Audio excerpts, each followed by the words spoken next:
Dia mbola mamerina ny araba indray tombo kilasy tombo vavy mbola atao anatiny izao fandarana manokana arahanao eto fahitalavitra Viva izao ihany ianao miaraka amiko eto Anjara Rajaonarivelo mamerina ny araba Anjara. Ya mamerina ny araba ho anao any tokantrano any moa izay manjotsy tapaka an'izao fahitalavitra Viva izao amin'ity alahady ity.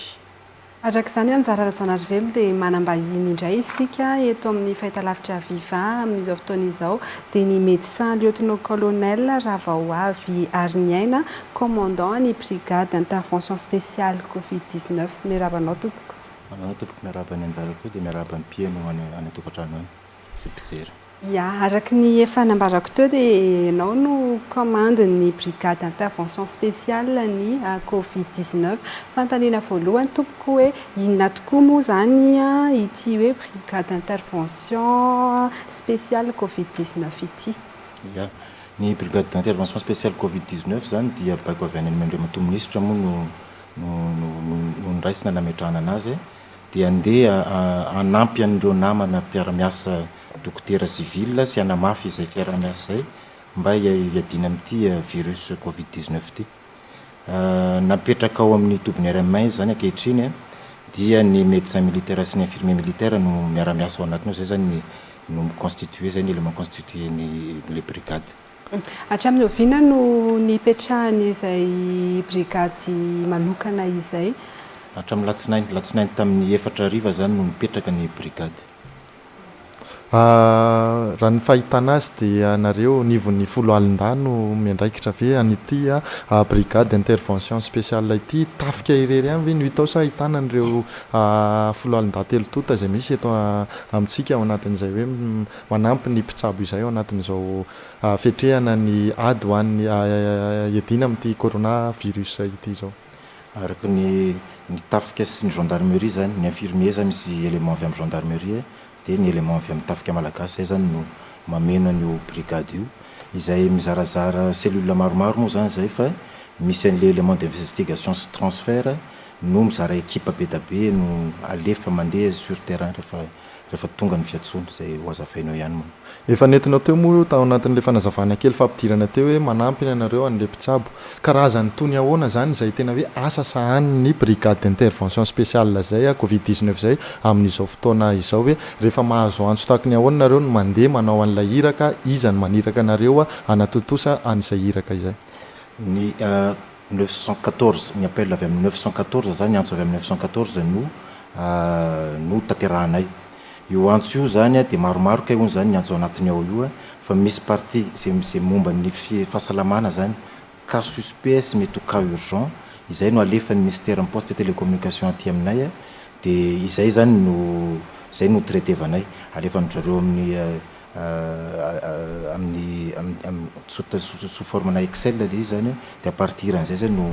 no mitraité an'le cas. Ny 913 zany dia ny namana iry amin'ny ministère de santé no mandray anazy fa ny anay amin'ny 914 io no traitevanay. Araka ny hitantsika amin'ny sary teo moa zany dia ireo ny ohatran'ny ohatr'izao fomba fiasa eo anivon'izay brigade d'intervention spéciale Covid-19 andraisany ireo miaramila mpitsabo miaramila angamba ny azontsika azy Anjara izay. Manahoana ny atao hoe bilan an'izay hatramin'ny latsinainy no ianao teo no mipetraka manahoana ny bilan anareo tao anatin'izay herinandro latsaka kely izay? Eo amin'ny roanjato mahery 222 cas zany zao no traité ny akabeazany moa dia appel téléphonique ihany no traitevana azy zany hoe alefa ny liste azonay zany miaraka amin'ny numéro téléphone zay mpiantso dia mamerina miantso an'ilay olona zay manao interrogatoire amin'izay fotoana izay indray zany lasa médical plutôt médical les traitements en ligne manao ohatran'ny consultation lavitra zany hoe tsy dia tsara atao moa zany zay fa izay tsika eo anatin'izao crise zao manao consultation lavitra ahafantarana hoe anohany amin'ny resaka Covid tokoa ve le olana sa olana hafa. Amin'ny valopolo isan-jato zany dia tsy ao anatin'ny Covid fa misy an'izay panika ny olona zay normal sy azonay tsara mihitsy dia eo zay igérer an'izay panika zay dia amin'ny alalan'ny téléphone zay zany anazavainy ny olona hoe atoato kokoa ny tokony alehanareo na atoato kokoa. Raha ohatra ka hitanay fa mifanakaiky amin'ny définition de cas zay omeny ministère miova isan'andro omendrareo anay foana zany mise à jour n'ity définition de cas ty dia tonga amin'izay zay mandeha manatona le antso. Eo amin'ny fanatonan'izay no mizara anankiroa misy ny atao investigation midina zany le dokotera miaraka amin'ny infirmier mijery tokoa hoe tena anoany amin'ny resaka covid ve le izy raha voany le izy de raisina mitovy amin'izay de bataina amin'izay le olona tsy bataina moa zany fa atao hoe transfert ny antsona azy hoentinay any amin'ny centre hospitalier zay mpandray anazy. Misy cas maromaro izy ianao no traitenareo hoe hojerenareo fa eo amin'le hoe cas suspect inona tokoa moa zany le hoe cas suspect amin'izay fa fanaraha-maso arahanareo an'izay. Ny cas suspect zany araka ny nambaran'ny ministèran'ny fahasalamam-bahoaka tamin'ny 2 avril izy io moa zany somary dynamique kely satria miova arakaraky ny situation le de ny olona manana fièvre manana température mihoatra ny 27 degré mihoatra na supérieur ou égal moa zany 38 degré de na misy miaraka amin'ny fisina tokoaka firotsahan-ranondelo na marary tenda na fahasarotana eo amin'ny fisefoana miaraka ihany koa amin'le hoe ny fanakaiky tamin'ny olona mitondra le otrikaretina confirmé fa mitondra le otrikaretina atsona hoe ka confirmé eo amin'le hoe contact étroit na hoe le fifanakakezana zany no tsara mariana hoe inona exactement io de le olona nandritra ny 420 ora talohan'ny nisehoan'ny aretin'le olona ny lazaina fa lasa ka confirmé de nisy fifanakakezana tamin'ny olona io zany ny olona anankiray na miara-mipetraka amin'le olona na hoe misy fifanakakezana na misy fifandraisana akaiky be amin'ny olona lazaina fa hoe fantatra plutôt fa tsy lazaina fantatra hoe mitondra le otrikaretina de na koa ao anatina birao na anatina transport en commun fanakaiky mandritra ny fotoana lava de na farany zany ho an'ny mpitsabo zay kirakira n'ireny prélèvement reny zay zany no atao hoe fifanakakezana amin'ireny olona reny ka fantatra fa confirmé de zay anankitelo zay zany averiko indray mandeha misy fiakaran'ny hafanana mihoatra na 27 degré misy kohaka na écoulement nasal na mivoakaranondelo marary tenda na fahasarotan'ny fiainana miaraka amin'ny hoe ny fanerasera mifanakaiky tamin'ny olona zay fantatra fa mitondra ilay otrikaretina. Araky ny ajijim-panjakana izay mivoaka omaly moa dia mbola nitoy ihany le ame anara-pahasalamana na ilay antsoina hoe état d'urgence sanitaire manahoana ny mety hoe fitohizan'ny asa ihany koa izay ataonareo amin'ity herinandro manaraka ity. Tsy miova ny mission ny ampy angamba no azo resahana dia zay vao niteneniko zay hoe manampy ny olona ao anatin'izay panique zay tena mission anakitateraka mihitsy moa zay rehefa tonga miantsony 914 zareo dia traitenay zay panique an'olona zay manoro andrareo aizany lalany amin'izao zany aloha dia manomana ihany koa élément andeha ho any fianaratsoa araky ny baiko azontsika omaly iny dia anomana an'izay koa zany zay amintsika miteny zao dia 8 eo ihany nivokany rehefa nanahoana rehefa tonga tany. Le teo aloha ve zany nareo mbola ny faritra taiza ihany no nesanareo nanaovana nyty asa fanampiana ny mpitsabo te? Faritra eto Antananarivo zany sy ny manodidina satria misy fotoana koa misy antso somary lavidavitra misy élément nandeha tany amin'ny 50 km mivoaka ny Antananarivo zany zao ohatra dia zay manodididina zay zany aloha zany atreto fa manomboka zao zay zany nahazo baiko indray hoe mandefa olona ny fianaratsoa. Fantaniko manaraka manahoana kosa ny fandrindranareo ny fomba fiasa hoe iza no vonjena voalohany ka tahaka ny ahoana no tsy maintsy enjehana mialoha ka tahaka ny ahoana ny hoe azo mbola andrasana fotoana kely ny famonjena n'izay hoe vonjitaitra zany fanaraha-maso fahasalaman'ny olona zay miantso an'ity 914 aty avy eo miampita any aminareo moa hoe ary no toerana ale. Misy zany ny tri atao any amin'ny ministère le niteneniko teo misy dokotera miara-miasa aminay ihany koa dokotera miaramila no miara-miasa amin'njareo eny amin'ny ministère mijery hoe ity plutôt malakilaky kokoa ny andraisana anazy dia amin'izay fotoana izay tonga dia eo no eo dia azonay ilay ino moa ilay cas dia tonga dia avy hatrany dia traitena avy hatrany zay izy zany raha ohatra hoe urgent avy eo izy raha ohatra hoe somary différé dia ao afarafarakelin'izay zay no mitraité an'ilay izy fa najany koa miara-miasa tsara akaiky mihitsy amin'ny ministère en santé amin'ny miara-miasa eny amin'ny ministère en santé dia miantso andrareo koa aloha satria ny olona koa ndray sady miantso ary izy miantso ary dia lasa nisy fotoana ary zay ambulance telo tamina trano anankiray dia lasa manary fotoana zay ho an'ny hafa dia miara-miasa eny fa mpiantso kely aloha nareo so dia fa any aminareo ty dossier raha ity na any aminareo alohany miditra eny an-kianja. Fikoropahana ny olona matoa miantso maika zay hoe misy marary ao tokantrano misy tsy salama fikoropahana tonga any ianareo inona ny zavatra ataonareo azy ireo efa nanazava moa ianao teo hoe alefa makary le olona inona zany mba tsara tokony ho fantatra ilay olona anatin'izao hoe fanazavana entinao eto amin'ny fampalalam-baovao tahaka izao fandarana manokana zao hoe indray le olona manantena hoe anao an'izao nareo mpitsabo ho azy nefa tsy zay loatra le zavatra hitan'ireo olona ireo a amin'ny ataonareo.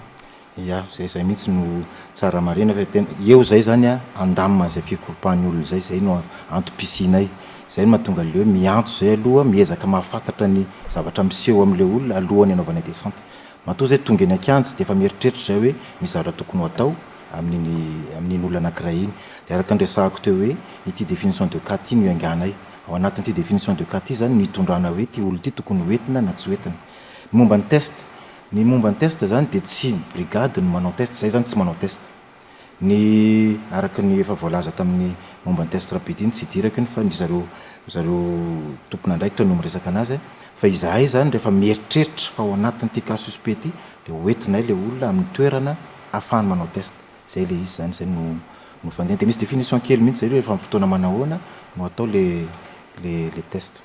Ya mba fanontaniana tsiratsiratsiaritra kely ny nareo zany tena hoe mandeha ny akianja manahoana fahitanareo ny toe-pahasalamantsika malagasy nareo mandeha maka ny toerana zay reo ka rehetra zay efa nosetrainareo sy ny hitanareo inona avokoa no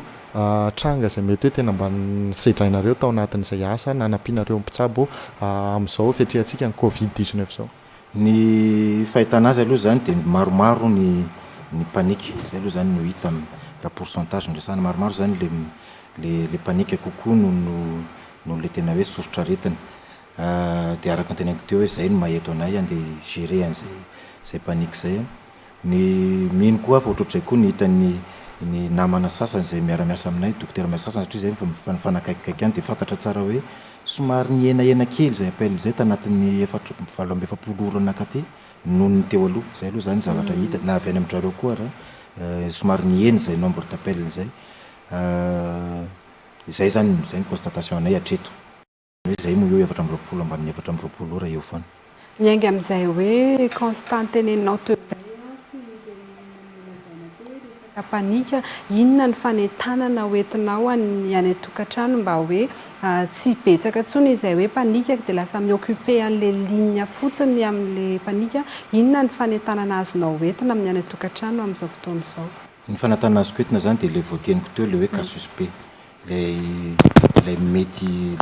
hoe atao hoe mety covid io ny olana de zay ndresahako zay miprésenter an'le le hoe misy température miakatra kohaka mandeha ranonorina efa ndresahako teo iny zany no fanakaiky kokoa ary indrindra le hoe en contact étroit am'le cas confirmé zay zany vao tena mieritreritra hoe tena any am'le covid tokoa effectivement zay le souci hoe andeha lasa mioccuper ligne effectivement zay ny olana fa izay ngamba ny kakaiky kokoa fa na zany ary tsy manakana mihitsy hoe tsy antso sy atson'ny olona ny 914 raha misy manahirana izy eo zay hiteny aminazy hoe tsy zay le izy na izay fanentanana ho antsika ny tokantrano any manaraka n'izao fandarana manokana zao dia ho fanampitsika ny reto mpiasan'ny fahasalamana reto foloalinday ihany koa moa zany anisan'ny manampy n'izay mpiasan'ny fahasalamana zay hoe anaramaso ny fahasalamantsika ny tokantrano any ao anatin'izao fetrehana ny ady amin'ny tsy fiparitahan'ny valanaretina covid-19 izao dia tsara ny manaraka ny fepetra rehetra izay efa napetraka miary volany ny hoe fiboana ao atokantrano mba tsy hiparitahany ty valanaretina ity ka apepepo an'reto mpiasa amin'ny fahasalamana ireto indraindray mety tsy araka itsontsika raha ohatra ka tena sanatriavina raha sanatriavina hitombo zany hoe maro zany olona ho tratrany ty valanaretina ity ka tena hiparitaka ny amin'ny tokantrano misy atsika tsirairay avy any ka mety tsy araka indray reo avy eo ny ambulance sy ny tariny fitaovana entina hiatrika an'izany ka de ho sahirana eto isika fa de zay no tsara antraterina amintsika hoe aleo ajaina ny fepetra dia ny fiboana ao tokantrano izay fepetra napetraky ny fitondram-panjakana mbola andrasantsika moa zao ny fanambarana izay ho ataony filoham-pirenena amin'ity androany ity raha ny alina moa ny tena marimarina kokoa hoe anao ahoana ny hotoyan'ny fiarovantsika amin'izay hoe tsy ho fiparitahany ty valanaretina covid-19 ity izay. Amena sekondra 30 na mahery ianao mitinana sy hitondranao izay verinao fa mbola tsy ampy teto amin'izao fandalovanao teto amin'ny fahitalavitra vivay izao tompoko. Ya ny ampita angamba amin'ny malagasy sy ny mipetraka eto Madagasikara andretrarehetra moa fa tsy malagasy fotsiny dia ny asan'ny brigady zany a dia anampy ny mponina eto Madagasikara amin'ny fiadivana amin'ity covid ity. Amin'izay fanampian'izay dia covid-19 moa tena olana dia efa nolazaina teo ilay cas suspect. Zay zany tena raisinay tanàna faran'izay malaky indrindra, fa na zany koa ara ny panika dia ho raisinay tanàna koa. Dia araka ny voalaza teo moa zany dia ny tsy fifampikasoana no faran'izay ngeza indrindra dia amafisina trano, fandiovana ny tanàna isaky ny matetika dia matetika, ary miezaka izay tsy fifampikasoana zay ny fidina trano moa zany mazava ho azy fa samy miandrotsika hoe ahoana ny ho azo androany. Zay angamba no afatra tsara petraka. Ya, dia mankasitraka ny médecin lieutenant colonel Ravaoavy Arniaina, commandant ny brigade de l'intervention spéciale Covid-19 ny vahiny teto amin'ny fahitalavitra Vivata amin'ny izao maraina izao. Isaorana koa i Anjara Rajaonarivelo miaraka tamiko teto, manome fotoananao rehefa avy eo indray izahay sy Anjara Rajaonarivelo. Mandrapitafa.